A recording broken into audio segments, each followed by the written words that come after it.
We start this morning with the race to succeed David Cameron as the Conservative Party leader and Prime Minister.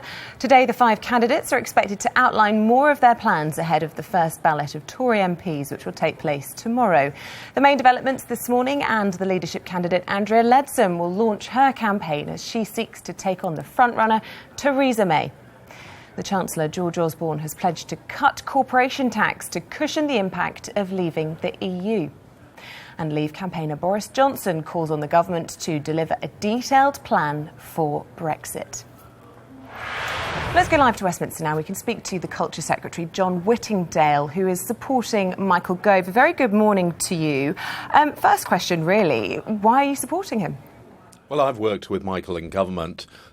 He's an outstanding record as a minister. He provided extremely strong leadership during the Vote Leave campaign, and I know him to be a man of principle and conviction with experience, and I think he's the right man to take this country forward and to negotiate our exit from the European Union. Well, let's talk about his principles. I mean, he stabbed his running mate in the back last week in the most spectacular way, just hours before he was about to announce his own leadership position, Boris Johnson. Old Gove put himself forward instead. Well, I think Michael reached the conclusion, having had discussions with Boris, that he wasn't the man to provide the leadership necessary. With him about it, though, as far as we know, Boris Johnson didn't know about that he was. Boris, I think, is a man of great talent. I hugely admired his commitment to the Vote Leave cause during the campaign, and I've no doubt that he will have a very senior role in government in the future. But at this time, I think Michael felt that, having talked to him, he wasn't the man to provide the leadership that we need now. I mean, that's not the way it's played out. I had previously pressed Michael to put his own name forward, and so I was very pleased when he did so. But he could have chosen a better time to do it. I mean, he's known Boris Johnson for 30 years. He'd been campaigning to leave the European Union for months, side by side. He spent 4 days not airing any of his concerns to the campaign manager, Ben Wallace, who was quoted in the papers today as saying it was a complete shock to them the morning that Mr Gove decided to withdraw his support for Boris Johnson. A spectacular betrayal.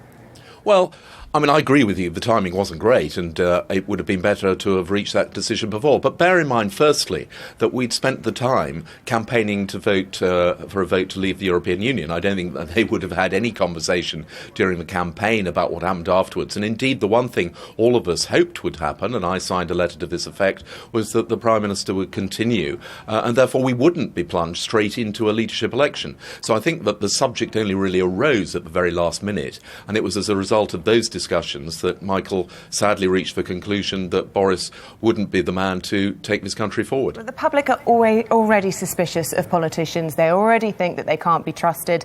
If Mr Gove is being seen to put self-interest ahead of the public, the national interest, that's not going to warm him to the public. He's not going to be able to win an election as the Prime Minister. Well, I don't think Michael was putting self-interest ahead. In fact, Michael had said clearly that he was reluctant to stand, that he didn't have an ambition to become Prime Minister.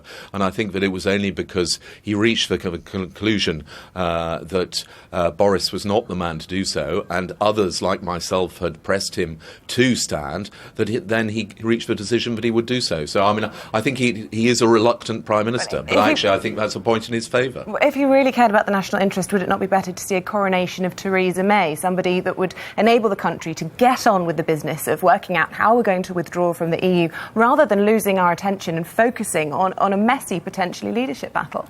Well, we are a democracy in this country and in the Conservative Party, and actually I think it's right, and I think Theresa herself has said so, it's right that our party members should have the ultimate decision as to who should be leader. I don't like the idea of a coronation. I think democratic contests are a good thing, and that it will strengthen whoever emerges as the winner. In which case, would you like to see a snap general election? No, we've been in this position before. John Major took over from Margaret Thatcher. Gordon Brown took over from Tony Blair.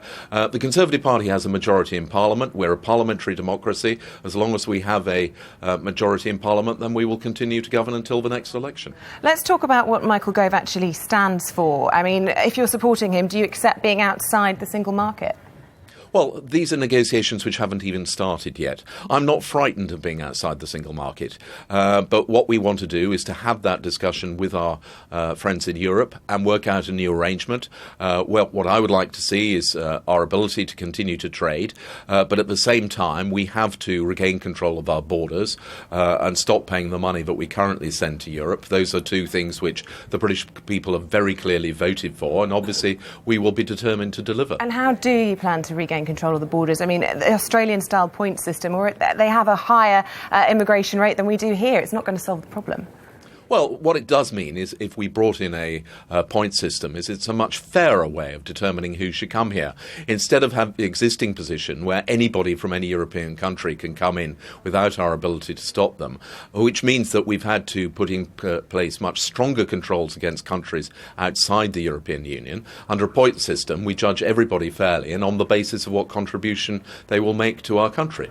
And when we look at the withdrawal process, there's going to involve very delicate negotiations with the European Union, with Brussels.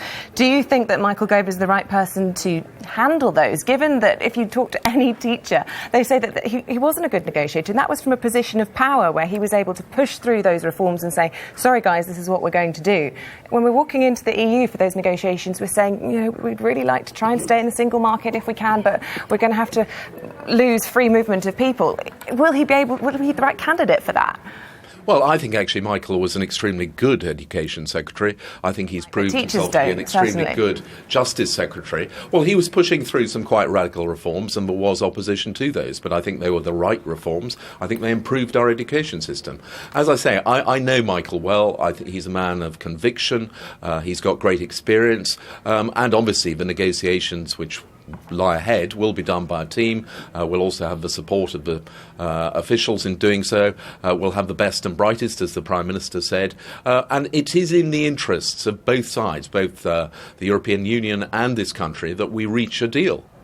And look, we've got the first round of voting taking place tomorrow. At the moment, Mr Gove isn't looking in a particularly strong position. In fact, he's losing support by the day.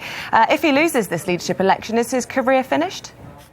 Well, I think Michael has a great deal to offer this country, and I hope that he'll continue to serve in any capacity. But I believe he's the best man to lead the Conservative Party and to become Prime Minister, and therefore I hope that that will be the outcome of the election. And obviously, ultimately, it is a decision for the members of the Conservative Party in the final round.